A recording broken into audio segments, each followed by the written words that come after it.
Siamo al terzo incontro, il primo era sull'economia, il secondo sulla politica dal basso, ma avete visto che era dal basso e dall'alto. Interessantissimo questo collegamento che ha fatto la Marianella.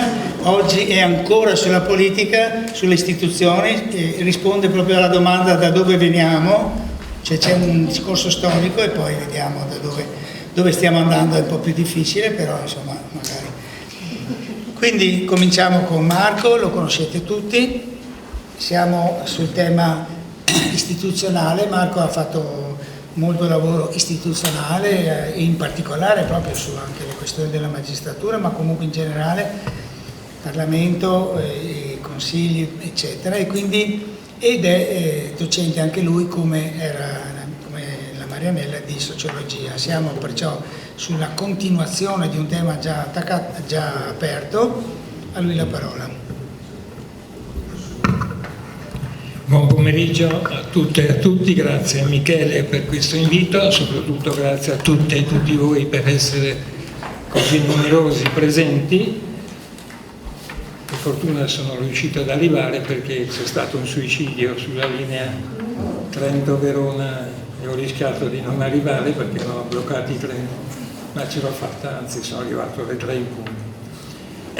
Il tema che mi ha attribuito d'imperio mio fratello Michele, politica, istituzioni e conflitti, è un tema molto bello, un titolo molto impegnativo e è un tema che, anche perché il vostro ciclo che state vivendo, da dove veniamo, dove stiamo andando, è un ciclo nella prospettiva storica, e anche questo tema io lo affronterò sia pure sinteticamente e schematicamente, ma non ideologicamente, nella prospettiva storica.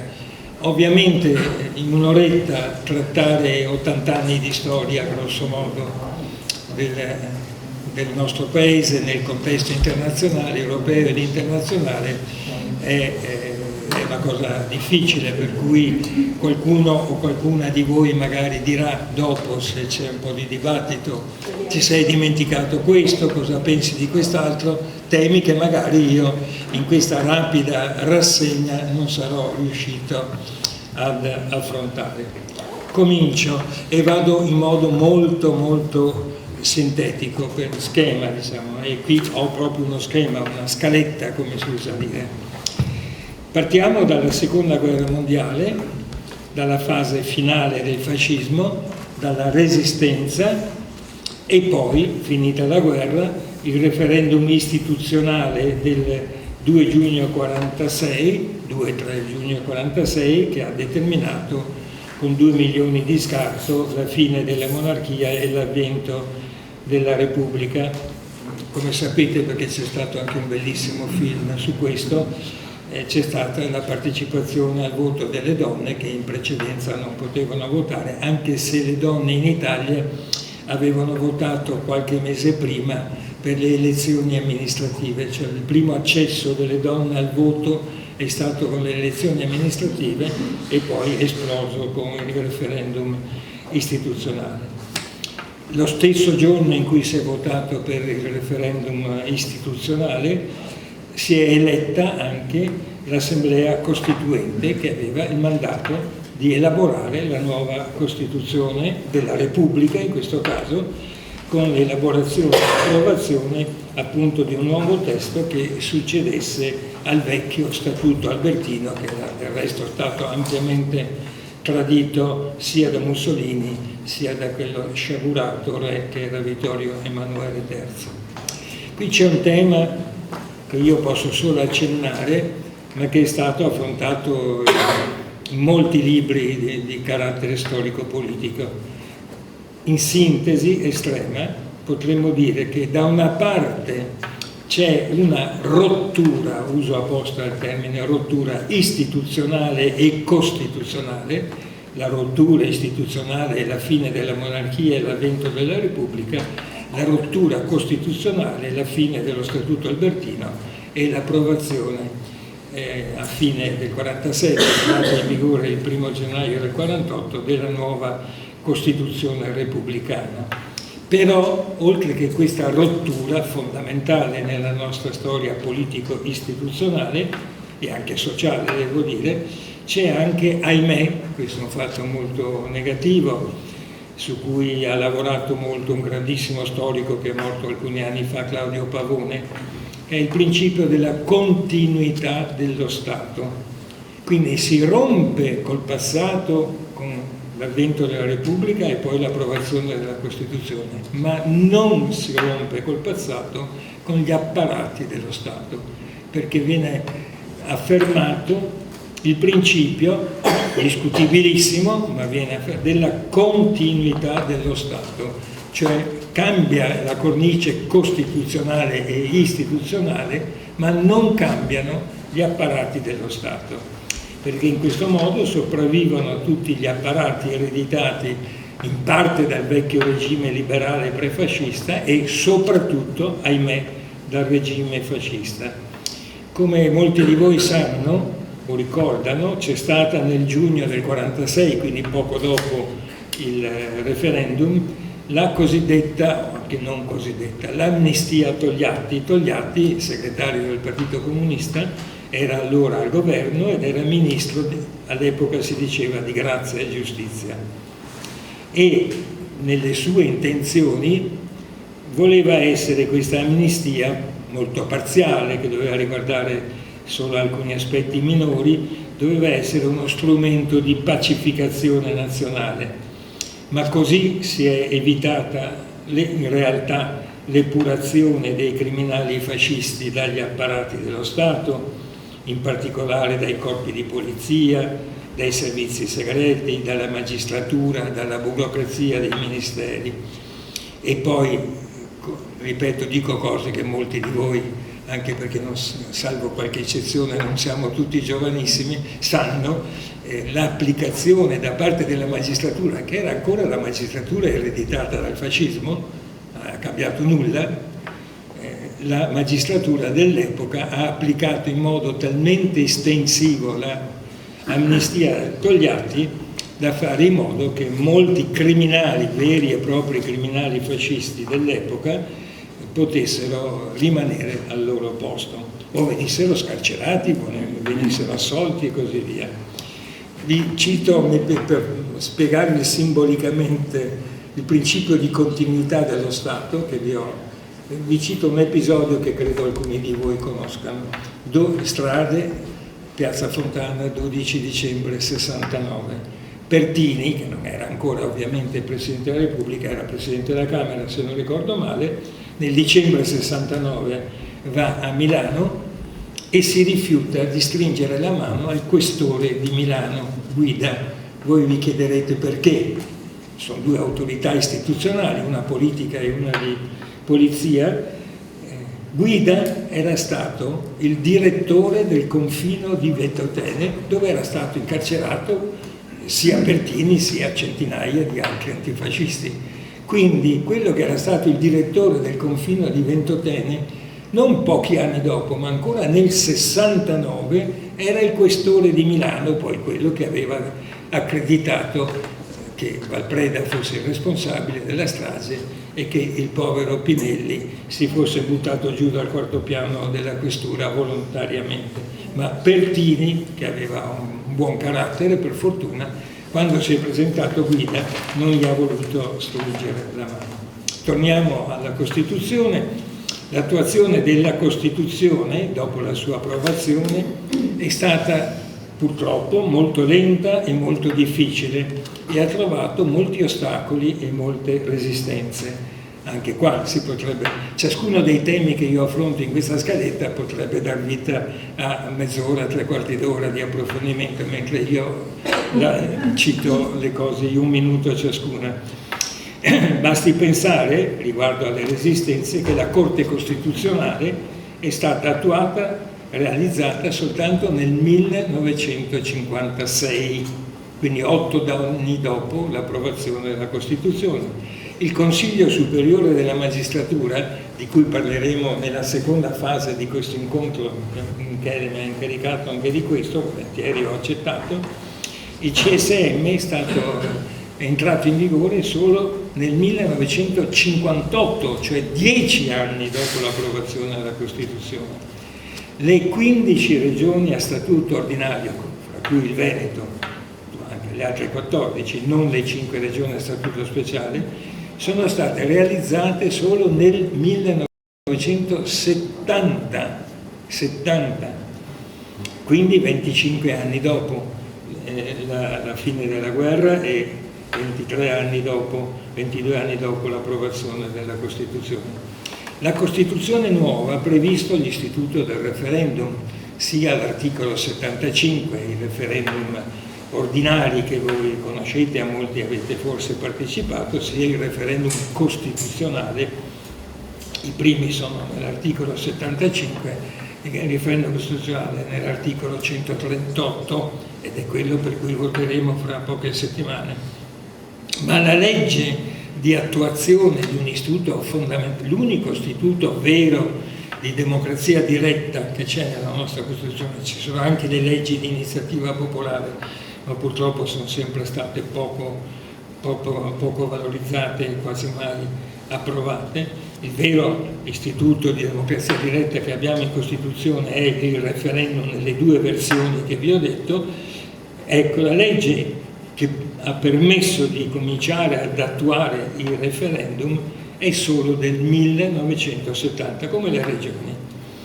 Una generale interpretazione restrittiva dell'impatto sulle istituzioni e sulla società del nostro Paese della Costituzione è prevalsa un'interpretazione restrittiva, soprattutto dalla Corte di Cassazione dell'epoca, che era molto reazionaria all'epoca, perché erano ancora i vecchi magistrati ereditati dal fascismo. Venne ridotta questa interpretazione della Costituzione a norme programmatiche, cioè non sono norme che vanno attuate, sono ideali programmatici, non sono norme precettive o prescrittive. E questo ha ridotto per decenni, non per sempre per fortuna, ma nei primi decenni del dopoguerra ha ridotto la portata innovativa di rottura, come ho detto prima, della nostra Costituzione repubblicana. Durante la fase della Costituente, io dico cose che sono convinto che la maggior parte di voi sanno, ma io faccio una specie di, come si diceva una volta, di Bignami, un riassuntino. Non so se vi ricordate cos'era il Bignami. Che avevamo studiato i Promessi Sposi nel Bignami. Allora, durante la fase della Costituente c'è stata, come sapete o ricordate o avete letto, la rottura della unità ciellenistica del governo. Eravamo entrati nella guerra fredda, Churchill aveva detto, ed era la verità, che c'era stata alzata una cortina di ferro che spaccava in due l'Europa di allora, non è che se la fosse inventata questa cosa, e però in quel clima, da una parte l'Unione Sovietica con gli stati che sono diventati in quegli anni gli stati satelliti a sovranità limitata, e dall'altra parte l'Europa occidentale, di cui faceva parte l'Italia, questa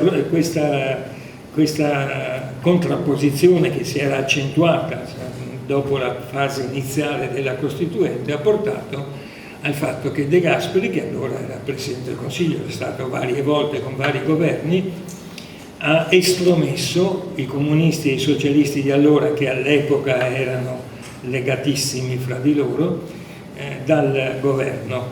Il governo quindi ha continuato in una formula che diremmo con linguaggio politologico centrista, fuori i comunisti e i socialisti. Il Partito d'Azione stava sciogliendosi e aveva anche un peso limitatissimo dal punto di vista numerico nella Costituente, però il Partito d'Azione era stato Parri, il primo Presidente del Consiglio prima di De Gasperi, dopo la fine della guerra, e il lavoro della Costituente però, devo dire, continuò con un dialogo fra le parti nonostante la rottura a livello di maggioranza e di governo.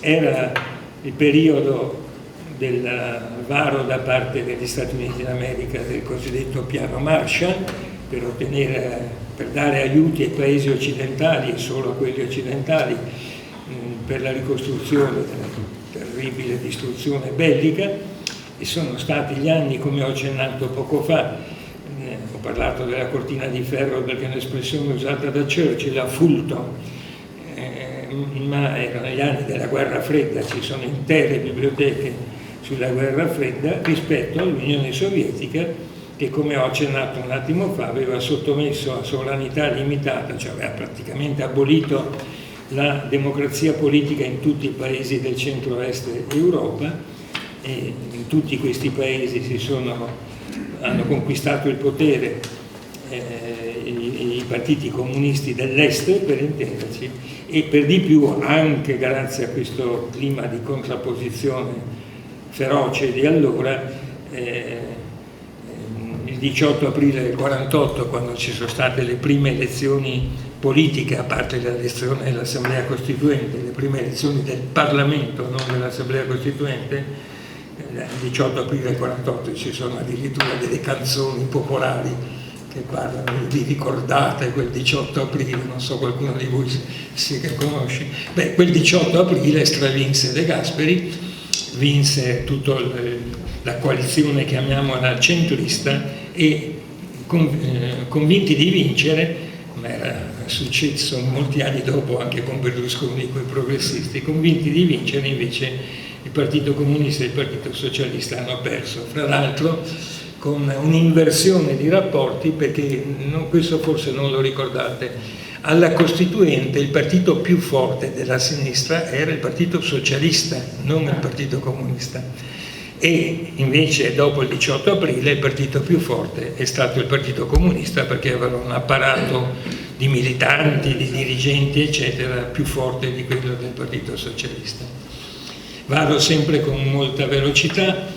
Nel 1952 viene approvata su proposta del Ministro dell'Interno, tutti dicono degli Interni ma si dice Ministro dell'Interno, Ministro degli Esteri, il Ministro dell'Interno di allora, che era Scelba, Mario Scelba, che era di origine sturziana Scelba, su sua proposta viene approvata quella che va sotto il nome ancora in questo momento di legge Scelba, contro la possibilità di riorganizzazione del disciolto partito fascista, una legge contro i fascisti che è tuttora in vigore. Ma con Scelba ministro dell'Interno, che è altro aspetto della sua figura, c'è stato anche un utilizzo sistematico delle forze di polizia, in particolare proprio della polizia, che oggi si chiama Polizia di Stato, all'epoca si chiamava Pubblica Sicurezza, contro l'esplodere nella crisi sociale, economica del dopoguerra, l'esplodere delle lotte operaie e delle lotte contadine negli anni 50, e ci furono anche molti morti purtroppo. Nel 1949, dal 1949 l'Italia è entrata a far parte del cosiddetto Patto Atlantico e della NATO, all'epoca, oggi non più, da Berlinguer in poi non più, con l'opposizione dei comunisti dell'epoca. Nel 1953 qui c'è una prima svolta anche dal punto di vista elettorale, delle leggi elettorali.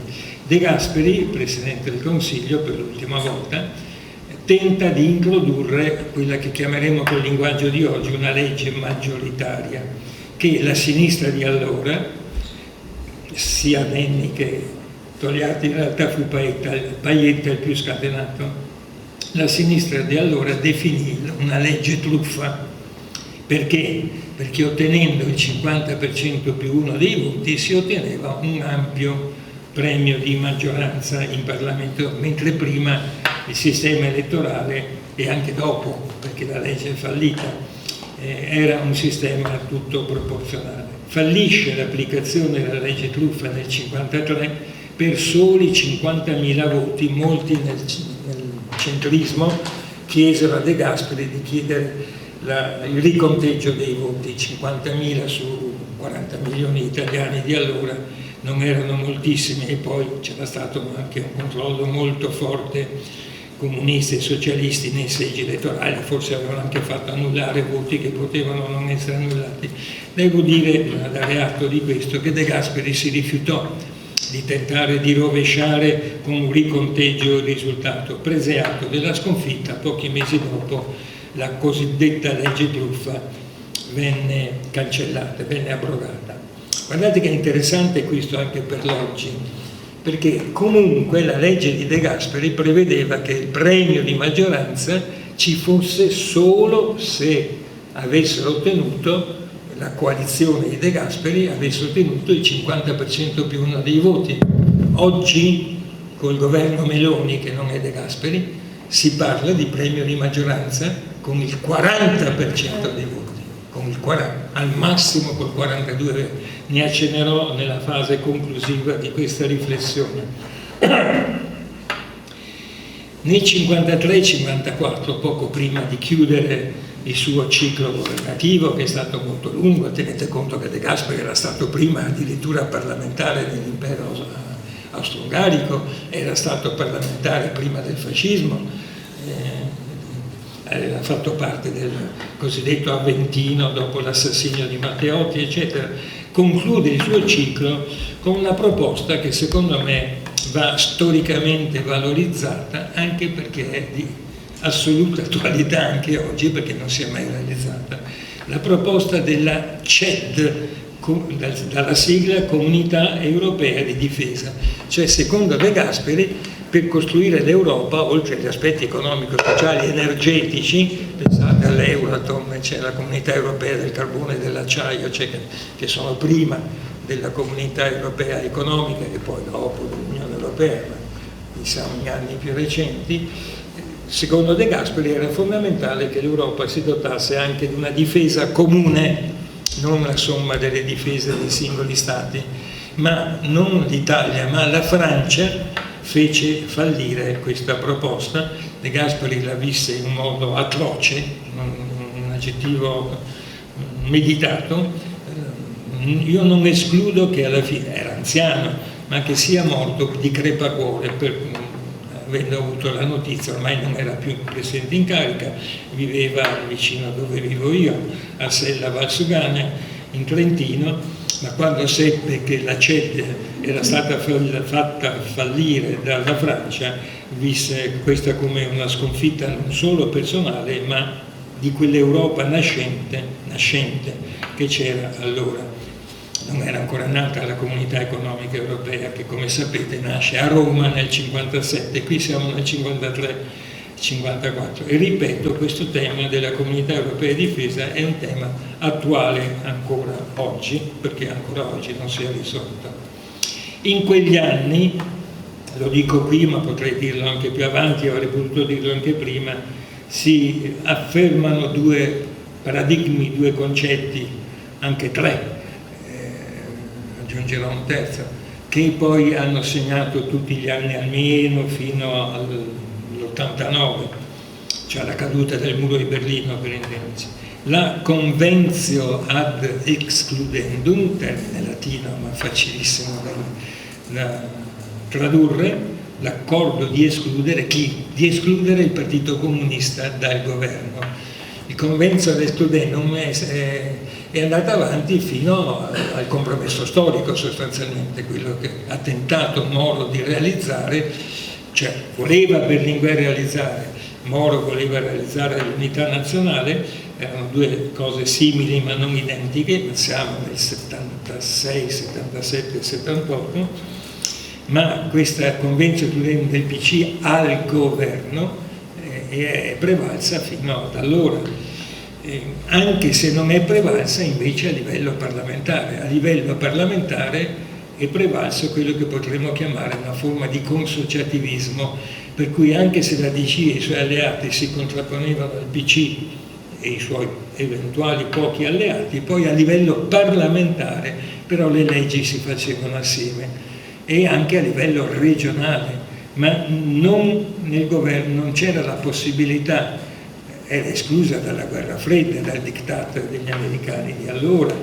Credo che voi sappiate che quando Moro è andato negli Stati Uniti nel 78 o 77 forse, La vedova, adesso è morta da molti anni anche lei, Nerina Moro, ha ricordato che Kissinger, che allora era il segretario di Stato, aveva minacciato, letteralmente minacciato Moro, se avesse avuto intenzione di portare il Partito Comunista di allora, che non era quello degli anni 50, era quello di Berlinguer per intendersi, al governo, tanto che Moro chiuse rapidamente la sua visita di allora negli Stati Uniti e tornò in Italia con l'idea di abbandonare la politica, tanto era stato terrorizzato da queste minacce, cosa che non fece, e poi la sua vita si concluse terribilmente col sequestro prima e l'assassinio poi da parte delle Brigate Rosse.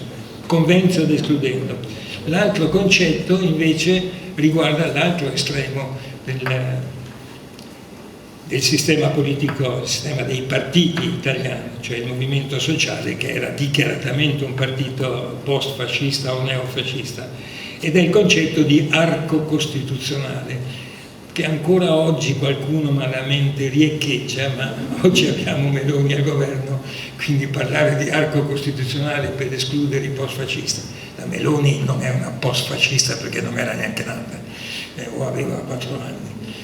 Però la forza politica che lei rappresenta, non solo Fratelli d'Italia, forse ancora peggio l'attuale Lega, che è diversa dalla Liga Veneta che avete conosciuto qui nel Veneto negli anni '80. Oggi la Lega è un partito di estrema destra, forse più che non Fratelli d'Italia. Comunque questo arco costituzionale per decenni, in parallelo alla Convention ad Excludendum che riguardava il PC, fu lo strumento istituzionale e forse anche ideologico con cui si escludeva in modo più assoluto il movimento sociale dalla partecipazione ad alleanze di governo. Tenete però presente, e questa fu una svolta a destra pesantissima, tenete presente che devi accendere la luce.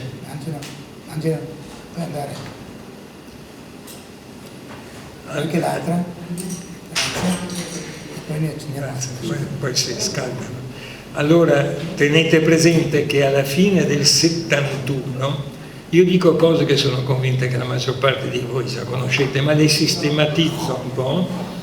Il nuovo Presidente della Repubblica, Leone, democristiano, venne eletto con i voti determinanti dei fascisti o dei post-fascisti, e da allora cominciò per alcuni anni una svolta a destra elettorale che poi finì solo nel 75-76.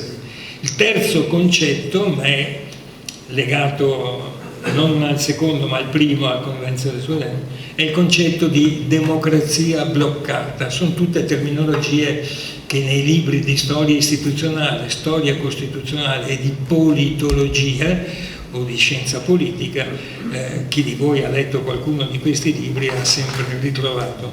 Democrazia bloccata voleva dire che l'Italia era, sia pure con tante contraddizioni, con tanti limiti, comunque una democrazia politica, ma era impossibile in quella fase della guerra fredda realizzare un principio che è fondamentale di tutte le democrazie politiche, cioè il principio dell'alternanza al potere. Faccio l'esempio più clamoroso. Dopo la seconda guerra mondiale, chi ha vinto la seconda guerra mondiale, cioè Churchill, il leader, il primo ministro inglese, sono andati subito alle elezioni e invece che una vittoria clamorosa e esorbitante di chi aveva vinto, aveva salvato l'Inghilterra dal nazismo, Churchill, vincono i laburisti, che fra l'altro hanno fatto ottime iniziative, il welfare famoso del nordico, diciamo, dell'Inghilterra, in questo caso la Gran Bretagna, meglio ancora del Regno Unito, è merito dei laburisti, potremmo dire col linguaggio odierno dei socialdemocrati. Però Churchill vince la guerra e pochi mesi dopo perde le elezioni, non succede nulla, cioè c'è una democrazia dell'alternanza, poi le rivince più avanti. Però questo che era possibile in altri paesi non era di fatto possibile in Italia, e in buona parte anche era molto difficile da realizzare, si realizza molto avanti negli anni 70 anche nella Repubblica Federale Tedesca, che all'epoca era la Germania dell'Ovest, ovviamente non la Germania dell'Est, scusate. Nella prima metà degli anni 50, con i governi centristi De Gasperiani e poi gli altri governi che si sono succeduti, De Gasperi finisce con il fallimento della legge truffa del 53, ci sono state comunque alcune riforme fatte da quei governi, ne cito 3 perché forse sono quelli che ancora ci sono nella memoria storica. La prima, forse qui che siamo in una realtà urbana non viene molto ricordata, è la riforma agraria con Segni, che era anche un proprietario agrario. La seconda invece si ricorda forse ancora oggi per il disastro che tutti i governi successivi hanno fatto sui temi della casa, è la riforma della casa con Fanfani. Si parlava per decenni delle case Fanfani, dei piani casa di Fanfani, perché obiettivamente Fanfani, che era diventato Presidente del Consiglio, aveva realizzato una importante politica delle case popolari. Il villaggio San Marco. Esatto. E poi la riforma fiscale di un grande personaggio democristiano, ma di grande valore, che era Vanoni. Ci fu la riforma fiscale di Vanoni. Nella seconda metà degli anni 50 inizia quella che possiamo definire, sempre col linguaggio politologico, la crisi del centrismo, che ha governato fino alla fine degli anni 50 e per alcuni aspetti anche l'inizio degli anni 60, che era il centrismo come formula politica, era fondato sulla egemonia indiscussa della Democrazia Cristiana, che era il partito a volte di maggioranza assoluta ma comunque sempre di maggioranza relativa, e sull'egemonia dell'ADC e del suo rapporto con gli alleati virgolette minori, che sono il Partito Liberale Italiano, il Partito Repubblicano Italiano e anche il Partito Socialdemocratico, PSD, quello di Saragat per intenderci, perché nel 1947 siamo tornati indietro adesso all'epoca della Costituente, Saragat ruppe l'unità d'azione con i socialcomunisti e fondò un nuovo partito che si chiamò PSLI all'inizio e poi PSD, tanto che Saragat all'epoca 47 era presidente dell'Assemblea Costituente e devo dire lealmente, avendo fatto questa rottura, si dimise e subentrò fino alla fine presidente dell'Assemblea Costituente un grandissimo personaggio, un comunista eretico starei per dire, come Umberto Terracini. Spero che qualcuno di voi ricordi questo nome perché è un bel nome. Questa crisi del centrismo è poi addirittura culminata col governo Tambroni, che fu appoggiato in Parlamento dai fascisti del movimento sociale, qua siamo nel 1960, e che questo appoggio messo in Parlamento provocò una reazione popolare molto forte, scusate, cito un episodio personale, Michele è troppo piccolo, che ha 3 anni meno di me. La prima manifestazione che io ho fatto a Venezia, per le calli e i campi di Venezia come si faceva allora, è stata contro il governo Tambroni. Io non avevo ancora compiuto 16 anni, non lontano da me c'era un altro ragazzo di 16 anni che si chiamava Massimo Cacciari, non lontano da noi due c'era un altro ragazzo che aveva credo 18-19 anni, che si chiamava Gianni De Michelis. Lasciamo stare tutte le cose successive che riguardano Gianni De Michelis. Sto dicendo che nel 60 le nuove generazioni si unirono alle vecchie generazioni partigiane, erano ancora vivi moltissimi partigiani all'epoca, e antifasciste, per buttare giù il governo Tambroni, cosa che riuscì a costo però Genova, Reggio Emilia, a costo di molti morti a Genova, Reggio Emilia, Catania. Morti di Reggio Emilia erano siete tutti, no? Ecco. E ci sono stati dopo di allora i primi tentativi di apertura al PSI, che come il PC era stato fino allora, dopo la rottura di De Gasperi, escluso dalla partecipazione ai governi. Fra l'altro qui siamo a Mestre, Comune di Venezia, il congresso che in cui il Partito Socialista di Nenni di allora decise la rottura del Fronte Popolare col Partito Comunista, venne fatto a Venezia. E a Venezia c'era, scusate se faccio questi riferimenti visto che siamo a me, c'era un uomo che si chiamava Angelo Giuseppe Roncalli come patriarca, che suscitò uno scandalo terribile nella chiesa gerarchica di Pio XII di allora, perché mandò un messaggio di auguria al congresso del Partito Socialista, cosa inaudita all'epoca. Lui lo fece e non lo ritirò, e il Partito Socialista dell'epoca, siamo nel 57 a Venezia, e ricordatevi che il 57 è un anno dopo l'invasione sovietica dell'Ungheria, che provocò delle enormi rotture non solo fra comunisti e socialisti, ma all'interno del Partito Comunista. Ci furono molti che dissentirono dall'adesione che Togliatti e i comunisti dell'epoca purtroppo diedero all'invasione. Anche Napolitano all'epoca lo fece, e tanti altri. Napolitano, quando è stato eletto Presidente della Repubblica, quindi parliamo di molti decenni dopo, il primo gesto che ha fatto è stato andare a trovare a casa sua Antonio Giolitti, che poi qualche anno dopo è morto, che all'epoca era comunista e che aveva dissentito con Napolitano e gli altri che invece, e anche Grau, le avevano bastonato. Napolitano, eletto Presidente della Repubblica, è andato da Giolitti a dirgli avevi non ragione. è Giolitti quello dell'inizio della... No, sto parlando di Antonio Giolitti, non Giovanni Giolitti, Antonio Giolitti, che è stato anche ministro poi della programmazione nei governi di centrosinistra. Andò da Giolitti a dirgli avevi ragione tu, ma erano passati, ahimè, decenni. Allora, all'inizio, dopo la crisi di Tambroni, ci sono i primi governi Fanfani di centrosinistra, c'erano stati altri governi Fanfani centristi, con il sostegno esterno del PSI. E poi con Moro, dopo le elezioni del 63, il PSI entra a far parte di quello che si chiamò da allora il centrosinistra organico. Nenni diventò vicepresidente del Consiglio e, se non ricordo male, anche ministro degli esteri. Ma la cosa interessante è che alcune delle riforme più forti che venne fatto dal centrosinistra nascente vengono fatte ancora col governo Fanfani, di cui i socialisti non facevano parte ma a cui davano l'appoggio esterno. Ve ne cito una anche perché, ahimè, ricorda una tragedia che tutti noi conosciamo, quella del Vajont, la nazionalizzazione dell'energia elettrica.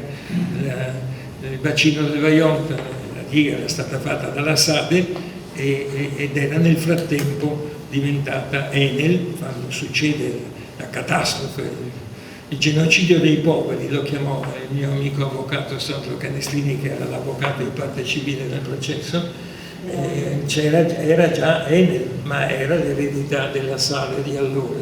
E poi c'è la nascita della scuola media unificata, che è una grande, chiamiamola fra virgolette, rivoluzione culturale, perché prima c'era la media da una parte e l'avviamento dall'altra. Chi andava all'avviamento non poteva proseguire. Infatti la scuola media di avviamento al lavoro, non poteva proseguire gli studi. Aver unificato la scuola media, realizzato la scuola media unificata, ovviamente è stato un grosso cambiamento istituzionale ma anche culturale. Ancora col governo Fanfani, sempre quello appoggiato dai socialisti ma non ancora con i socialisti dentro, poi recuperato anche dal governo Moro inutilmente, ci fu un ministro di allora, non so se il nome vi ricordi ancora qualcosa, era il ministro dei lavori pubblici, ahimè, quello che oggi è Salvini, Sullo, un democristiano di sinistra, Fiorentino Sullo, che elaborò e presentò in Parlamento una proposta di riforma urbanistica che non c'era mai stata e che per certi aspetti non c'è tuttora, con il diritto di esproprio, con norme molto rigorose. Fra l'altro aveva avevano collaborato fior di giuristi. E Sullo ha finito la sua carriera politica. E Sullo ha finito la sua carriera. Sì, no, ha fatto ancora qualcos'altro, però l'hanno fatto fuori. Sullo, questa proposta di riforma urbanistica molto coraggiosa, a cui aveva collaborato con lui un grande giurista di nome Guarino, fu stroncato. Dopodiché lui tornò a fare il ministro, nel 69 ha fatto perfino il ministro della pubblica istruzione per un breve periodo, ma politicamente fu stroncato, ma anche con l'intervento, ahimè, del Presidente della Repubblica di allora, Segni, che era un democristiano molto di destra, e con l'intervento della Confindustria di allora, la Confedilizia di allora, il Partito Liberale di allora, che era scatenato, toccate il diritto di proprietà, toccate... Era una riforma urbanistica quella che sarebbe piaciuta anche al nostro fratello Stefano, e magari Susanna l'ha sentito rievocare queste cose. Le prove di golpe anche allora, le prove di golpe allora, contemporaneamente se non sbaglio. Le prove di golpe. Sì, ma sto arrivando, perché mi puoi togliere il mestiere? Perché mi vuoi togliere il mestiere? Grazie. Allora, la riga successiva alla Confedilizia, oltre che dal PLI, del mio schema, dice: nel 1964 la crisi viene determinata, crisi del governo Moro, viene determinata dalle pressioni, io scrivo fra virgolette paragolpista, il figlio Mario Segni nega tutto, ma lo fa perché è suo figlio, ma la cosa è vera, del presidente Segni, che convocò il generale De Lorenzo, che era il comandante dei Carabinieri, e gli disse di fare un piano antisommossa che venne chiamato piano solo perché avevano escluso anche la pubblica sicurezza. Sarebbe stato realizzato solo dall'Arma dei Carabinieri al comando generale De Lorenzo. E non so se... quindi va bene quello che tu stavi dicendo, ma io l'avevo già scritto.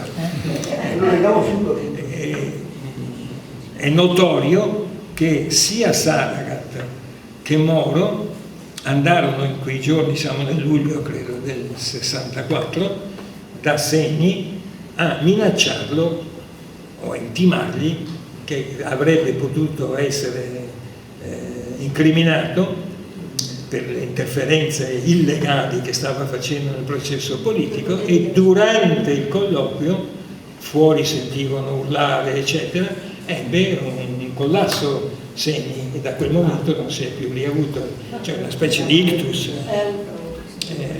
È andato avanti ancora 5-6 mesi con la famiglia che non lo voleva far dimettere, e poi a fine di quell'anno l'hanno fatto dimettere. Tra l'altro fu proprio Saragat che venne eletto presidente della Repubblica dopo Segni. Ma Segni, Moro e Saragat andarono a contestarli violentemente a parole, quello che Segni stava facendo usando il generale De Lorenzo e il cosiddetto piano solo, che prevedeva quella che si chiamava la enucleazione di migliaia di dirigenti politici e sindacali della sinistra da portare in Sardegna, non in Albania, a Capo Marraggio, che poi scoprimmo 30 anni dopo che era la sede di Gladio, ma all'epoca che Gladio esistesse non si sapeva, ma esisteva. E questa enucleandi, cioè 2000 esponenti politici e sindacali della sinistra, anche del centro-sinistra, dovevano essere arrestati da De Lorenzo e portati a Capo Marraggio in Sardegna. La sto facendo il ruolo dell'Espresso su questo. Sì, c'è stata un'inchiesta che ha fatto scoppiare questa vicenda con Iannuzzi e Scalfari, che furono anche incriminati, e poi devo dire che il Partito Socialista li fece eleggere entrambi in Parlamento. Era Iannuzzi che scriveva gli articoli sull'Espresso, ma era Scalfari che all'epoca, non c'era ancora Repubblica, era il direttore dell'Espresso. Nella fase finale del governo Moro, stiamo parlando degli anni 60, 63, 68, esplode, io potrei stare qua ore e giorni a parlarvi di questo argomento che cito adesso, invece ne parlo un minuto. Ho fatto un libro che si chiama Il lungo 68. Esplode la rivolta anti-autoritaria studentesca, che avete vissuto anche qui a Venezia, non solo a Venezia, che dà vita al movimento del 68, anche in relazione al piano Gui, che era il ministro della pubblica istruzione dell'epoca, il cosiddetto disegno di legge 2314, gli studenti dicevano il 2314, di riforma universitaria. Ma il 68 è anche qui a Venezia, Mestre, Marghera, avete memoria storica, qualcuno di voi ce l'ha, Michele sicuramente, ma anche altri di voi, ci sono stati anche i primi rapporti con le lotte operaie. Al cavalcavia di Marghera il 1° agosto del 68 furono denunciati una quindicina di persone. Fra quelle 15 persone c'erano Stefano Boato, Marco Boato e Michele Boato. A caso così. Siamo stati tutti amnistiati, ma per dirvi che anche già nel 68 c'è il rapporto fra il movimento studentesco e il movimento operaio. E dopo il 68 c'è il cosiddetto autunno caldo. L'espressione autunno caldo non lo sapete, ma è stata inventata da De Martino, un'idea del segretario socialista di allora. Così autunno caldo, cioè il ciclo di lotte operaie legate al rinnovo dei contratti metalmeccanici, chimici, tessili, eccetera, dando vita a quello che io ho chiamato più volte una sorta di nuovo biennio rosso, in analogia, ma non troppo per fortuna, a quello del 19-20 che fallì, che fu prima dell'avvento del fascismo. Questo nuovo biennio rosso 68-69 è stato anche preceduto dal 67, che in molte città italiane è stato, potremmo definirlo, l'anno del Vietnam, non solo in Italia ma in Europa e anche negli Stati Uniti d'America e così via. C'è quindi questo rapporto importante che si realizza in questo periodo fra operai e studenti, ma anche molti altri lavoratori, anche impiegati, anche tecnici, eccetera, e c'è la nascita anche iniziale, ma poi esplode, dei primi gruppi femministi. Il femminismo anzi diventerà poi un movimento di massa negli anni 70.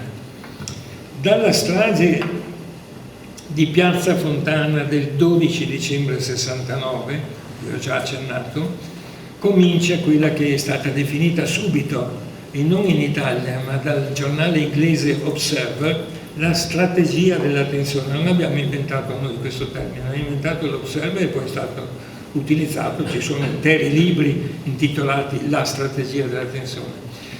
Comincia la strategia della tensione in Italia per stroncare i movimenti e per destabilizzare le istituzioni democratiche.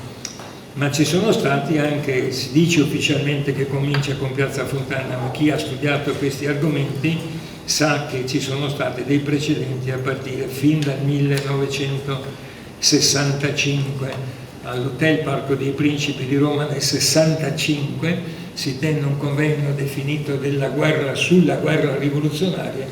Era un convegno ufficiale pagato dai servizi segreti con tutti i principali esponenti neofascisti dell'epoca e con dentro i dirigenti dei servizi segreti italiani. Siamo ancora nel 65, 4 anni prima della strage di Piazza Fontana. Poi ne cito solo le più conosciute, ma ci sono altre vicende: la strage di Peteano del 31 maggio del 72, 3 carabinieri assassinati grazie a una macchina trappola, una bomba dentro una macchina che viene fatta esplodere quando i carabinieri cercano di aprirla, e a coprire i fascisti responsabili dell'assassinio di 3 carabinieri sono 2 ufficiali dei carabinieri. Il colonnello Mingarelli, che aveva già fatto parte del piano solo del 64, era a Udine, e il capitano Chirico, c'era stato coinvolto anche il maggiore Farro. Cioè i carabinieri di Udine coprono i fascisti che hanno ammazzato 3 carabinieri. Questa era l'Italia di allora, siamo nel 72. Strage di Brescia, 28 maggio del 74, prima ancora la strage di Via Fate Bene Fratelli, fatta da un anarchico, pseudo-anarchico legato ai fascisti, veneziano, Bertoli. Qualcuno di voi ha sentito parlare di questa vicenda perché era noto a Venezia. Strage di Bologna del 2 agosto fino alla strage di Bologna del 2 agosto 80, ma in mezzo ci sono altri episodi, sono tutti episodi di matrice nazifascista, in molti casi acclarati dalle vicende giudiziarie che io conosco molto bene, con complicità non ufficialmente dello Stato, bisogna non estremizzare il discorso, con complicità negli apparati dello Stato. E non a caso la strage di Piazza Fontana fu poi chiamata da tutti strage di Stato, ma poi queste complicità vennero fuori nel corso dei processi. Dalla metà degli anni 70 comincia a svilupparsi anche quello che possiamo definire senza timore, ahimè, ma è così, un terrorismo di sinistra. Mettete di sinistra fra virgolette quante volete, ma è un terrorismo di sinistra. In parte di matrice marxista-leninista, le Brigate Rosse, in parte di matrice operaista, prima linea, in parte di matrice anarchica, nuclei armati proletari e azione rivoluzionaria, e anche con alcuni gruppi, in particolare qui nel Veneto, ma non solo nel Veneto, provenienti dalla cosiddetta area, virgolette, area dell'autonomia, dando vita a quelli che poi, insisto sul poi, vennero definiti anni di piombo, perché si parla come se si sapesse allora che erano anni di piombo. È un'espressione tradotta in italiano di un film tedesco di Bleierne Zeit, fatto da Marghereta von Trotta, ottima, grandissima, ancora vivente, regista tedesca, la quale ha fatto un film fatto molto bene sulla RAF. La RAF è la Brigate Rosse tedesche, Rote Armee frazione dell'Armata Rossa. I giornalisti tedeschi soprattutto la chiamavano la Banda Baader-Meinhof, ma il nome ufficiale è RAF. Il film bellissimo, io ho memoria bella, io ero deputato all'epoca, era per la prima volta che quel film venne fatto proiettare in una sala della Camera, l'auletta dei gruppi parlamentari che Michele sicuramente ricorda, dalla Presidente della Camera Nilde Iotti, presente Marghereta von Trotta, una roba che in altri tempi sarebbe stata inconcepibile. Ma eravamo nell'81, il film poi fu tradotto, doppiato in italiano e intitolato Bleierne Zeit, vuol dire tempi di piombo. In italiano usarono l'espressione efficace, anni di piombo, ma è dell'81. Ma da allora questa espressione anni di piombo la si usa retrospettivamente su tutti gli anni 70, a volte sbagliando, perché così si copre anche il terrorismo di destra. In estrema sintesi, perché questo è un tema su cui personalmente ho dedicato anni della mia vita, in estrema sintesi, quindi in pochissime parole, vi dico quindi questa cosa terrorismo, che cosa vuol dire in Italia. Prima di tutto un terrorismo di matrice di destra, nazifascista, ma anche, come ho già detto, con complicità statuali. La strategia della tensione, delle stragi e dei progetti golpisti, Golpe Borghese, Rosa dei Venti e Golpe Sogno. Fra l'altro tutte vicende che sono state affossate poi a livello romano.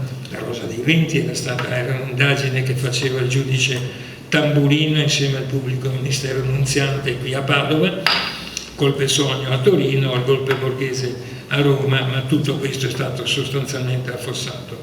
Però tutti questi tentativi golpisti e i progetti della strategia della tensione, sostanzialmente per rovesciare il sistema democratico in Italia, dobbiamo dare atto che anche per la reazione popolare fortissima che c'è stata in quegli anni, sono tutti falliti. Secondo, il terrorismo che ho chiamato di sinistra, che è culminato nel caso Moro del 1978, ma è durato poi ancora molti anni dopo.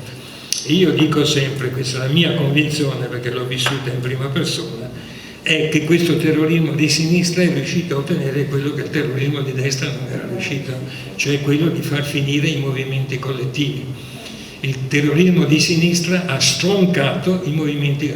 Io ho scritto un libro intitolato Il lungo 68 e lo faccio cominciare da Piazza Statuto del 60 a Torino e finire col 77, col movimento 77. Dopo di allora l'esplosione molto più ampia del terrorismo di sinistra ha ha stroncato tutti i movimenti collettivi, nessuno più usciva di casa. Voi eravate un po' più giovani tutti, donne e uomini presenti, ma ve la ricordate che cosa è stata questa vicenda? Terza cosa di cui non si parla quasi mai, scusami, terza cosa di cui non vorrei farla troppo lunga, di cui non si parla quasi mai, e invece c'è stato, è il terrorismo di matrice internazionale, legato, la matrice internazionale legata, il terrorismo legato a gruppi armati di matrice palestinese, questo non c'è ombra di dubbio. La strage di Fiumicino del 17 dicembre del 73, un'altra strage a Fiumicino del 27 dicembre del 85, prima ancora fra l'una e l'altra c'è stato l'attentato alla sinagoga di Roma con l'assassinio del bambino Taché del 9 ottobre del 1982. Questi sono i 3 episodi non unici ma più importanti del terrorismo palestinese in Italia. Abu Nidal è il nome più famoso del leader Scusami, io una data quando ho detto il terrorismo palestinese internazionale. Ho detto 73, 85 e 82 in mezzo, perché la sinagoga è dell'82. Io sono andato anche al funerale di questo giovane Taché, ma gente di sinistra a quel funerale ce n'era pochissima. E pochi giorni prima davanti alla sinagoga una manifestazione sindacale era passata con una bara con scritto sopra Israele. Questo perché è un clima che è bene ricordarsi e non dimenticarsi. Ma i conflitti sociali e culturali, adesso vi faccio un lungo elenco bellissimo, ma i conflitti sociali e culturali, visto che Michele mi ha dato questo titolo, questo elenco l'hanno riportato l'altro giorno altri sul Gazzettino, quello che stai leggendo adesso. Politica, istituzioni e conflitti. I conflitti sociali e culturali degli anni 60 e 70 hanno avuto, nonostante tutto, la strategia della tensione, il terrorismo, gli anni di piombo e tutto il resto, hanno avuto comunque esiti molto importanti sul piano istituzionale e sul piano dei diritti civili e sociali. Vi faccio un elenco di 20 punti, quindi lo faccio rapidissimo, però non dimenticatele queste cose perché fanno parte della nostra storia. Nel dicembre 68 la Corte Costituzionale emette 2 sentenze, una la numero 126 e la seconda la 127, una dopo l'altra, con la quale dichiarano, tenetevi forte donne presenti, la illegittimità delle norme sull'adulterio femminile. Cosa vuol dire? Che fino al dicembre del 68, se un marito tradiva la moglie non succedeva nulla, se una moglie tradiva il marito poteva andare in carcere e comunque poteva essere incriminata. Era un reato l'adulterio femminile, non era un reato l'adulterio maschile. Ci è voluta la Corte Costituzionale, ma nel 68, non nel 48, ma nel 48 non c'era neanche la Corte, a decidere l'illegittimità costituzionale delle norme sull'adulterio femminile. Secondo, nel 70 viene approvata la legge Fortuna socialista, Baslini liberale sul divorzio. Terzo, nel 70 alla fine viene approvato finalmente lo Statuto dei diritti dei lavoratori. Voglio anche dire per lealtà intellettuale che quella fu opera di un ministro socialista, Brodolini, aiutato da un giurista come Giugni ed altri, e che il Partito Comunista dell'epoca, poi il PC, il PDS, il DS, cioè, ha sempre giustamente rivendicato la difesa dello Statuto dei diritti, ma non lo hanno votato. Non hanno votato contro, si sono astenuti. Quindi è stato il centro-sinistra di allora che ha approvato lo Statuto dei diritti dei lavoratori e poi è servito a tutti, fortunatamente. Sempre nel 70, ma ve l'ho già ricordato, viene approvata la legge di attuazione dei referendum. Sempre nel 70, ma ve l'ho già ricordato, ma qui sto facendo una sintesi, c'è la prima realizzazione delle 15 regioni a statuto ordinario. Nel 72 la maggiore età viene portata da 21 anni a 18 e quindi il diritto di voto viene dato ai 18enni. Io e altri qui presenti il primo voto l'abbiamo dato dai 21 anni in poi, non dai 18.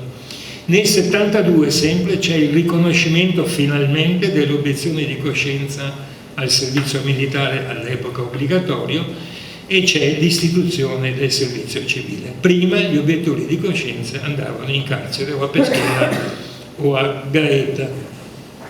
Non so chi di voi si ricorda le marce antimilitariste che facevamo con i radicali di Pannella, con i PID di lotta continua, eccetera, anche in particolare nel Veneto e nel Friuli Venezia Giulia. Nel 74, 12 e 13 maggio, si ricorda sempre il 12 maggio, si votava 2 giorni, c'è la clamorosa vittoria nel referendum sul divorzio, con la vittoria dei no, quasi il 60% contro l'abrogazione, che fu una svolta epocale non solo sul piano giuridico istituzionale, ma anche sul piano culturale dei costumi. Nel 1974 ci sono i decreti delegati sulla scuola, che in qualche modo hanno aiutato una nuova stagione di partecipazione studentesca. Nel 1975 c'è la legge quadro sui consultori familiari. Nel 1975 ancora, 26 luglio, me lo ricordo la data perché io compio gli anni il giorno dopo, il 26 luglio c'è la riforma dell'ordinamento penitenziario. Sempre nel 1975 c'è l'approvazione del nuovo diritto di famiglia che sul piano giuridico, sto attento a quello che dico, sul piano giuridico segna la fine del patriarcato. Sul piano sociale non è finito il patriarcato e lo sappiamo benissimo, però sul piano giuridico è il nuovo diritto di famiglia del 75. Le donne presenti, non solo le donne, anche gli uomini, si ricordano che prima la donna era soggetta alla potestà del marito. Nel 1977, sempre riguarda anche le donne in particolare, la legge sulla parità di genere nel lavoro. Nel 1978 c'è la legge 180, cioè la legge Basaglia per l'abolizione degli ospedali psichiatrici. Nel 1978 ancora c'è l'istituzione del Servizio Sanitario Nazionale, a cui bisogna dare merito in particolare alla ministra di allora Tina Anselmi, fra l'altro prima ministra donna della storia della Repubblica, e c'è nel 78 la prima legge sull'aborto, la 194, che ufficialmente è ancora in vigore. Nel 78 viene approvata la prima legge, molto parziale ma importante perché non c'era prima, sui diritti di rappresentanza nelle forze armate. Nell'80, io mi ricordo queste cose perché era la mia prima legislatura parlamentare, c'è l'abolizione del delitto d'onore. C'era un'esimente per l'uomo che avesse trovato la moglie insieme con qualcun altro e la uccideva, 2 o 3 anni al massimo, non l'ergastolo, perché era un delitto d'onore per salvare il suo onore. Abbiamo abolito quella legge, io sono orgoglioso perché ero in Commissione Giustizia all'epoca. Nell'80 c'è sempre una legge, anche quella importante perché non c'era, che autorizza il cambiamento di sesso.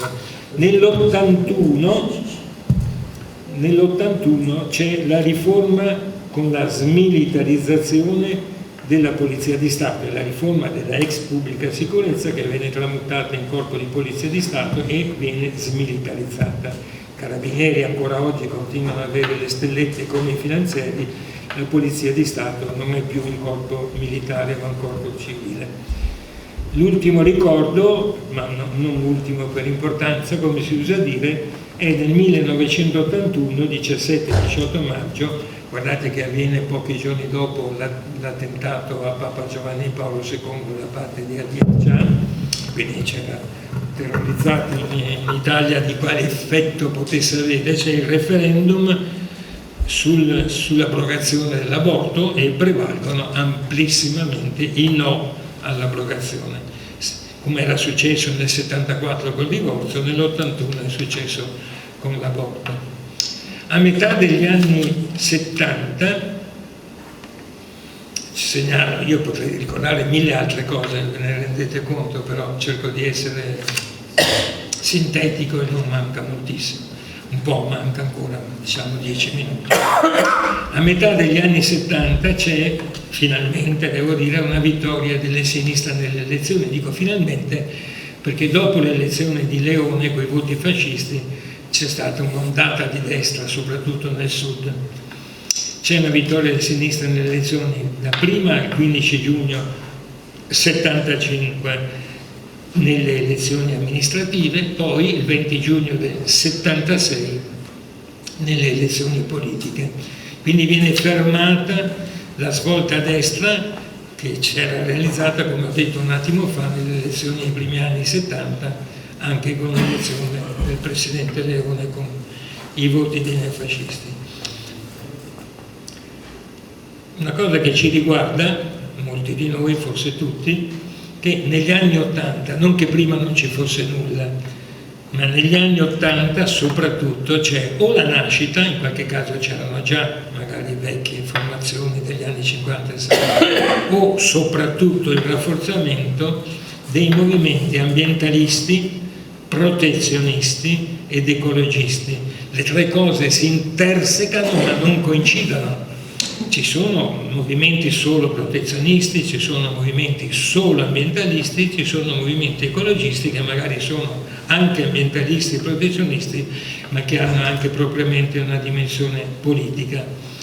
Questo è importante perché questo avviene, pochi lo ricordano, cioè chi l'ha vissuto come molti di noi e di voi lo ricorda, avviene negli anni del cosiddetto riflusso, cioè dopo gli anni di piombo, la fine dei movimenti collettivi degli anni 70, c'è stata una terribile crisi della militanza, il ritorno al privato, l'individualismo, eccetera. Però in quegli anni c'è stata anche quella che un sociologo inglese ha chiamato Ronald Inglehart, una rivoluzione silenziosa, che nella crisi dei vecchi movimenti che potremmo anche definire un po' totalizzanti, invece nascono movimenti con singole issues, con singole finalità, che però segnano una novità non più ideologica ma post-ideologica dei movimenti, e appunto ambientalisti, protezionisti, ecologisti, potremmo anche animalisti, eccetera.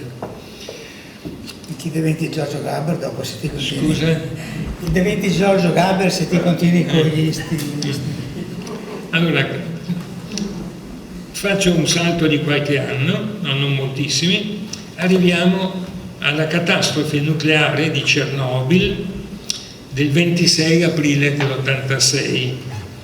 Esisteva ancora l'Unione Sovietica, Chernobyl è nell'attuale Ucraina, al confine con l'attuale Bielorussia, ma eravamo ancora, governava Gorbaciov all'epoca. E noi, e non solo noi, promuoviamo 3 referendum antinucleari, 3 perché sono legati a 3 distinte leggi da abrogare, e questi referendum antinucleari risultano vittoriosi con percentuali strepitose, vengono realizzati, vinti l'8 novembre dell'87, cioè poco più di un anno dopo la catastrofe di Chernobyl. In quello stesso giorno c'è anche il referendum sulla responsabilità civile dei giudici dopo il caso Tortora, che aveva scandalizzato moltissimo. Primi anni 90, anche questo ve lo ricordate, la crisi politica e giudiziaria chiamata Tangentopoli con i magistrati di Mani Pulite. Dopo ne parliamo sull'altro argomento che mi ha assegnato Michele, ma è interessante ancora oggi capire la confusione che c'è, che la maggior parte della gente all'epoca, e anche oggi, l'ho sentito anche recentemente, letto su un giornale, parlava di Di Pietro, lo conoscete, ahimè, come il giudice Di Pietro. Ma Di Pietro non è mai stato un giudice, è stato prima un poliziotto e poi un pubblico ministero. E chi esalta Di Pietro ancora oggi lo esalta come il giudice Di Pietro, dicendo un falso costituzionale e istituzionale. Scusate la parentesi che riguarda Mani Pulite, di cui Di Pietro fu un protagonista. Dopo la caduta del muro di Berlino, che come sapete del 9 novembre dell'89, Era cambiato il contesto internazionale anche per l'Italia e non solo per l'Europa. L'Italia non è più l'argine verso est della guerra fredda, perché in quel momento viene meno la guerra fredda. Nel 91 addirittura c'è la caduta dell'intero impero sovietico, dell'URSS, e c'è, ahimè, anche la rinascita dei nazionalismi, la dissoluzione della ex Jugoslavia e poi, come molti di voi sanno, la guerra in Bosnia, che è durata fino al 1995. Con Tangentopoli c'è anche la crisi del sistema dei partiti tradizionali, soprattutto dei partiti del centro-sinistra, centristi del centro-sinistra, che furono quelli più colpiti dai magistrati di allora. Ma nel 1990, dopo la caduta del muro di Berlino, non prima, dopo, Occhetto propone e provoca, giustamente un po' in ritardo, la fine del Partito Comunista. Era caduto il comunismo in tutta l'Europa centro-orientale, e la nascita, questo provoca la nascita, promuove la nascita del PDS, e chi non accetta la fine del PC fonda Rifondazione Comunista. Quindi dal PC nascono due tronconi, uno più grande, il PDS, e l'altro più ridotto, il Rifondazione Comunista. Nel 1991, questa è stata una cosa abbastanza significativa all'epoca, c'è il referendum elettorale sulla preferenza unica. Prima c'erano le preferenze multiple con le cordate, gli accordi sottobanco e tutto il resto. Nel 1993, anche questa cosa me la ricordo per esperienza parlamentare personale, perché lo fece la commissione di cui io facevo parte, affari costituzionali della Camera, c'è la legge sull'elezione diretta dei sindaci, in teoria anche dei presidenti di provincia, poi le province a elezione diretta con una legge del Rio, secondo me sbagliata, sono state abolite, cioè non abolite le province ma l'elezione. Quindi legge sull'elezione diretta dei sindaci, 25 marzo 93, numero 81. Sempre nel 93, il 18-19 aprile, una data che ritorna nella storia italiana, c'è il referendum sulla legge elettorale, e nasce, con la vittoria in questo referendum, la legge elettorale parzialmente maggioritaria, per 3/4, definita poi da Sartori, che era un politologo, è morto da molti anni, un politologo, allora la definì Mattarello. Poi da allora tutte le leggi elettorali le hanno chiamate con un sostantivo neutro latino, Mattarello, o Porcellum, il Porcellum. Vabbè, nasce quindi allora, siamo nel 93, un vero e proprio bipolarismo, e anche la democrazia dell'alternanza, devo dire, che prima non c'era, come vi ho detto prima, tra centrodestra e centrosinistra.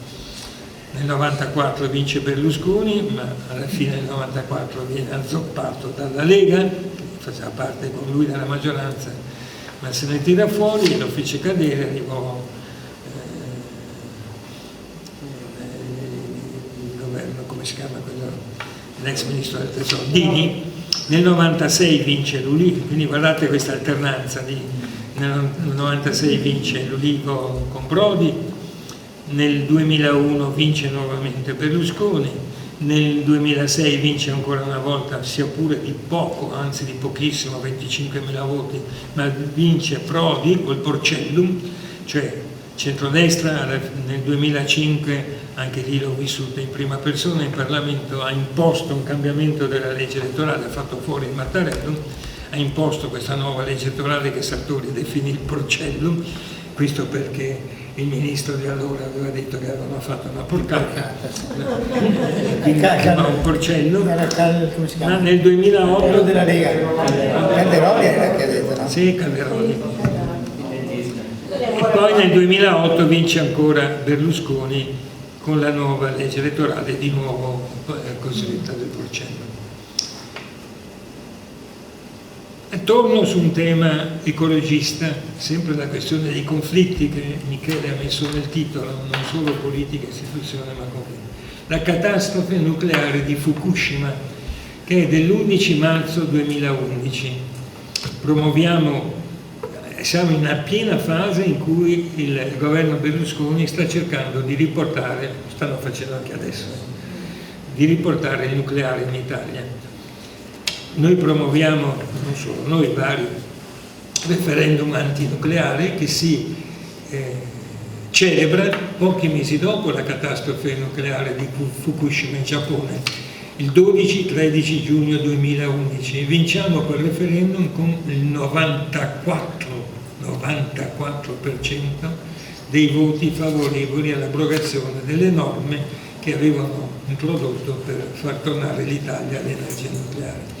In contemporanea, alcuni di voi se lo ricordano, sono molto importanti, anche se poi purtroppo disattesi, ci sono stati anche i 3 referendum per la difesa dell'acqua pubblica, che furono vincenti anche quelli con circa, chi più chi meno, erano 3, con il 95% dei voti. Mentre la vicenda nucleare comunque ha avuto uno stop, la vicenda dell'acqua pubblica in realtà è rimasta molto, molto impelagata nei tentativi di non attuare quei referendum.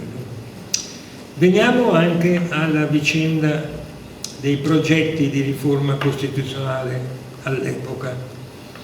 Poi ci torneremo sulla cosa della giustizia, quindi sei già là, devi entrarci adesso. Va bene, adesso non c'è più tempo. Devo tirare il fiato.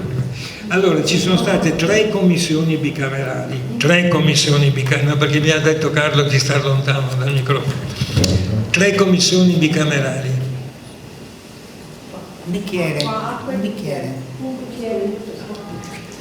Una prima commissione presieduta da un liberale galantuomo, devo dire, io ho conosciuto Aldo Bozzi nell'83-85, però è fallita per i contrasti interni, ma aveva solo poteri cosiddetti consultivi, comunque non ha...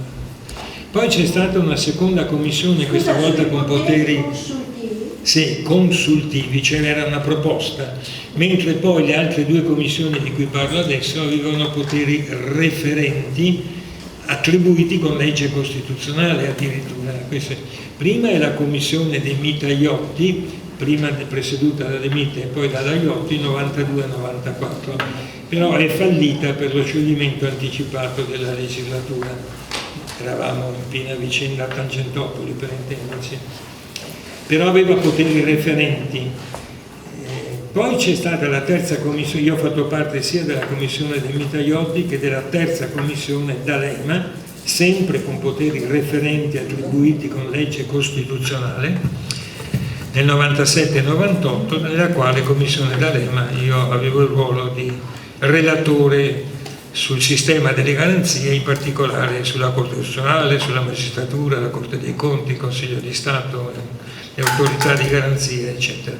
Ma la commissione D'Alema, grazie, è fallita per il rifiuto di Berlusconi, che nella prima fase ne aveva fatto parte anche in modo molto attivo,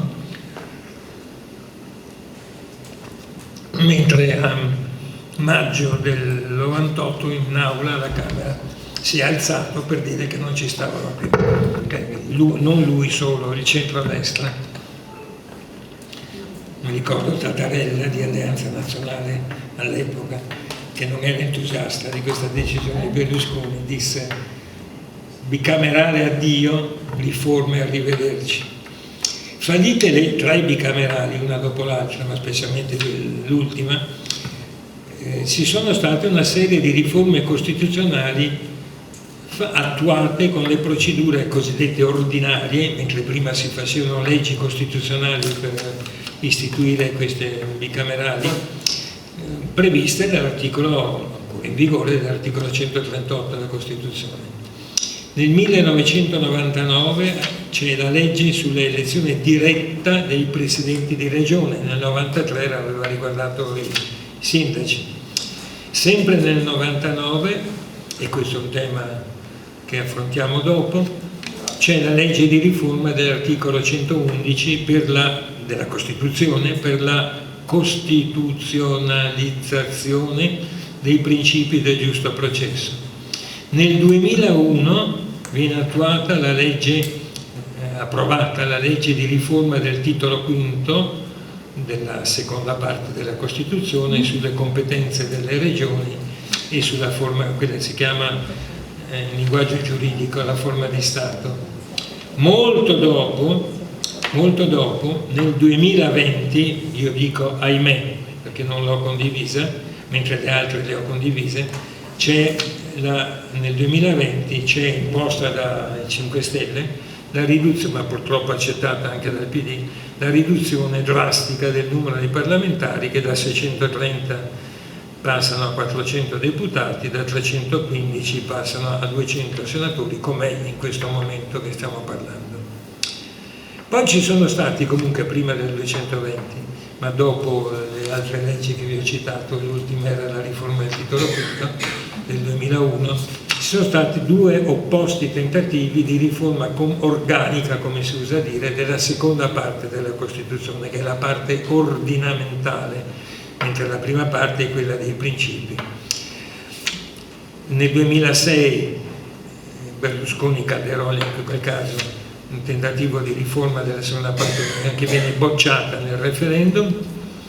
Nel 2016 il secondo analogo tentativo sull'altro versante del centro-sinistra lo fa il governo Renzi con la ministra Boschi, e anche quella però viene bocciata nel referendum. Per cui dei referendum costituzionali fino ad oggi 2 hanno confermato le riforme costituzionali, compreso, ahimè dico io, anche la riduzione dei parlamentari, e 2 invece le hanno bocciate, la Berlusconi e la Renzi-Boschi. Sto arrivando alla fine. Dopo la vittoria, ovviamente in mezzo ci sono anche altre cose, ma ho già abusato della vostra pazienza, spero che vi sia servito almeno questo riassunto storico-politico. Dopo la vittoria del centrodestra con la Presidente Meloni, questa vittoria è diventata Presidente del Consiglio Giorgia Meloni, ci sono in campo, in questo momento che stiamo parlando, finora 3 progetti, finora solo tentati, anche se uno approvato, ma adesso è sotto referendum. Il primo è la riforma della magistratura, di cui parleremo fra poco, che è sottoposta al referendum. La seconda è in Parlamento, invece, sostanzialmente bloccata, ma se dovesse prevalere il sì nel referendum si sbloccherebbe immediatamente, la riforma presidenziale che prevede l'elezione diretta del Premier. La terza, su cui ci sono luci e ombre, è la riforma cosiddetta dell'autonomia differenziata delle regioni. Una volta qui a Mestre ne abbiamo già parlato con Michele, ma non in questa sede, in un'altra sede. Riforma dell'autonomia differenziata che è in Parlamento, ma che sta facendo molta fatica anche perché ci sono enormi problemi, che si basa sul nuovo terzo comma dell'articolo 116 della Costituzione, che era stato approvato nel 2001 con la riforma del titolo quinto. Ma ci sono anche, ho finito, ahimè, dico, 2 tentativi sul piano elettorale, non sul piano costituzionale. Come credo voi sappiate, le leggi elettorali non sono leggi costituzionali, quindi possono essere approvate a maggioranza semplice con un'unica lettura, eccetera, una Camera e una Senato. Allora, la prima, che è già a buon punto, ed è una cosa secondo me molto grave, adesso mi collego un po' al discorso del dopo, tutto questo è molto legato politicamente, non giuridicamente, al fatto se vincono i sì o vincono i no nel referendum, perché se vincono i sì, per la Meloni è una spinta a fare tutto quello che è in progetto, le 3 cose che vi ho appena detto, le altre 2 oltre a quella che ha già fatto e quelle che vi sto dicendo adesso: abolire il ballottaggio per le elezioni amministrative dei sindaci. Siccome quando un candidato non arriva al 50% si va al ballottaggio, come lo sapete, è successo anche qui, il centrodestra molte volte fa proprio Cicero pro domo sua, come si dice, perde i ballottaggi e quindi è terrorizzato che restino i ballottaggi nelle elezioni amministrative dei sindaci, non ci sono più le elezioni dei presidenti della provincia, e quindi vogliono abolire il ballottaggio. Cioè chi vince al primo turno, anche se non è il 50%, viene eletto. Probabilmente mettevano una soglia del 40% che è raggiungibile, ma non è il 50%. Seconda vicenda. Scusa, che... Hai un dato di questa legge? Poi me lo dai. Hai un dato? Cioè dove si trova questa discussione? Un dato, Dove si trova fonte. questa discussione? Dov'è? In commissione? Sì. In commissione? In commissione al Senato, credo sì. Poi ci puoi dare i dati. Al Senato. Il numero? Sì, sì. Il numero? No, di questo non ce l'ho il numero qui, ma lo trovi, basta che cerchi su Google e scrivi riforma della legge elettorale dei sindaci, delle amministrazioni comunali, la trovi subito. Ci puntano molto. Ma vedo che lei è interessatissimo, mi fa piacere. La seconda tentativo di riforma elettorale, non so se sia ancora più grave, io direi di sì, ma comunque di analoga gravità, ma ripeto, dipenderà molto da come va questo referendum sulla magistratura, ma non per la magistratura, ma per l'impatto politico che avrà. La riforma della legge elettorale per il Parlamento. Il centrodestra vuole abolire i collegi uninominali, che sono ormai pochi rispetto a quelli che c'erano col Mattarellum, che erano 3/4 allora, e vuole far vincere la coalizione, fare in modo che la coalizione che vince abbia un premio di maggioranza del 55%, ma non un premio di maggioranza, ricordatevi la legge truffa, che non era poco truffa da questo punto di vista, perché quella prevedeva il 50% più 1. Qui non vogliono il 50% più 1 per avere il premio di maggioranza, gli basta il 40%. E stanno arrivando a ipotizzare al massimo, ma è un po' ridicolo, il 42%. Queste sono le due proposte attualmente, in questo momento che stiamo parlando, in discussione in Parlamento come leggi elettorali. Chiudo con proprio un punto un po' drammatico dal mio punto di vista. Contemporaneamente a tutto questo, ormai da 3 anni a questa parte, quando c'è questo governo, anche più di 3 anni ormai, c'è una drastica compromissione dello Stato di diritto e delle garanzie costituzionali dei cittadini, con la continua ripetizione e reiterazione di quelle che ogni volta pudicamente vengono chiamati decreti sicurezza. Hanno cominciato subito, appena andati al governo, subito. E poi li hanno ripetuti praticamente ogni anno, aggravando. Ci sono 50 nuove figure di reato, 500 anni di galera complessivamente aumentati con le pene che hanno aumentato e così via. Non so, 47 aggravanti, adesso dico numeri un po' non esatti perché non li ho segnati. Comunque una cosa che credo abbiate visto, ormai non parliamo del 48, parliamo di adesso. Negli ultimi 3 anni avete visto che sequela di decreti sicurezza che, avendo una maggioranza in Parlamento, li approvano addirittura neanche senza discussione, perché fanno col voto di fiducia e annullano tutti i possibili emendamenti. Gli ultimi 2 li hanno approvati ieri l'altro, oggi è sabato, ieri era venerdì, li hanno approvati giovedì.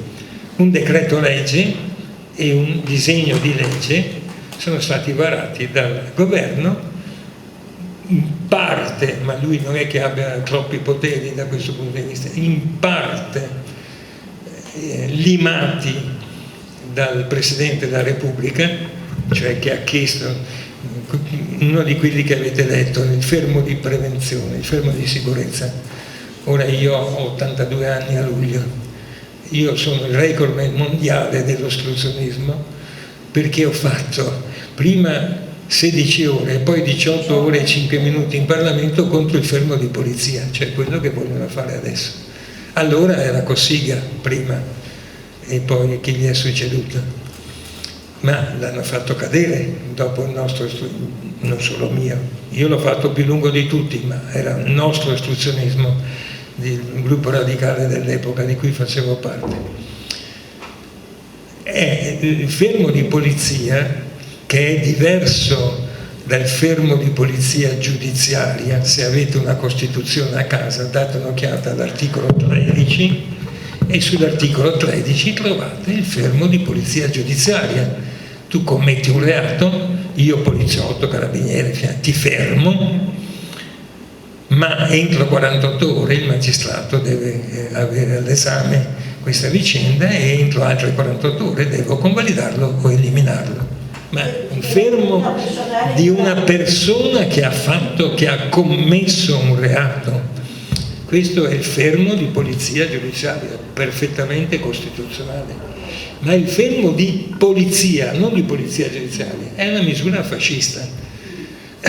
Quando Mussolini andava nelle varie città a fare i suoi discorsi, la polizia di quelle varie città fermavano i notori antifascisti, quelli che non erano già in galera, e li fermavano finché il giudice non era il duce non era ripartito.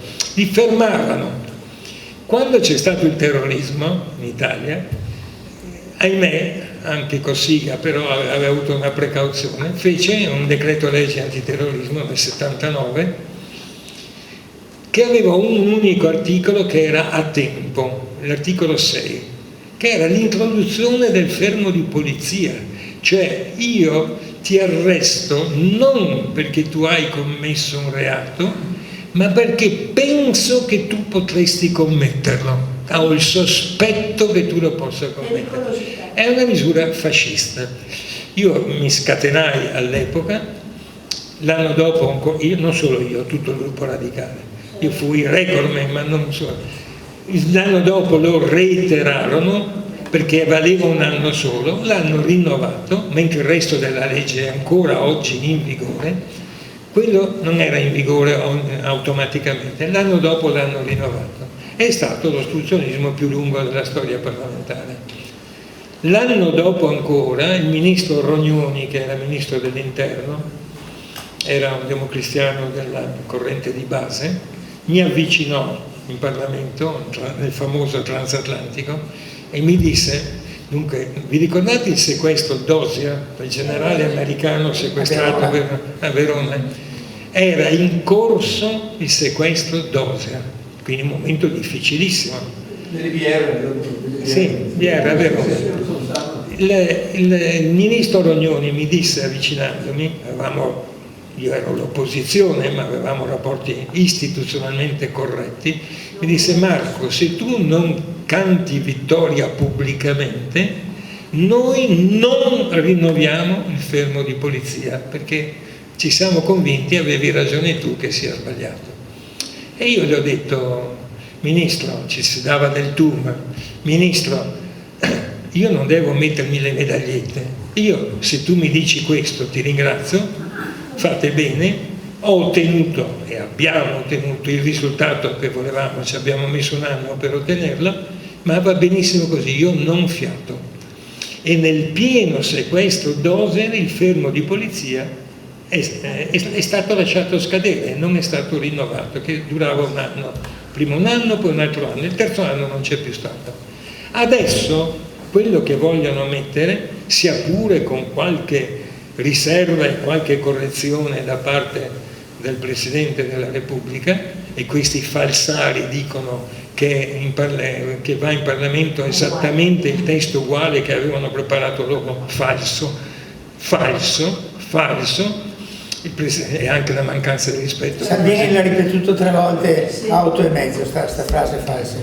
3 volte. E a questo punto comunque questo fermo di polizia ci sarà. Ovviamente è un decreto legge e quindi è già in vigore e entro 60 giorni deve essere convertito dal Parlamento, ma siccome hanno la maggioranza lo faranno magari col voto di fiducia, come hanno sempre fatto. Comunque, con questa conclusione di questa lunga carrellata, di cui vi domando scusa e vi ringrazio per la paziente attenzione,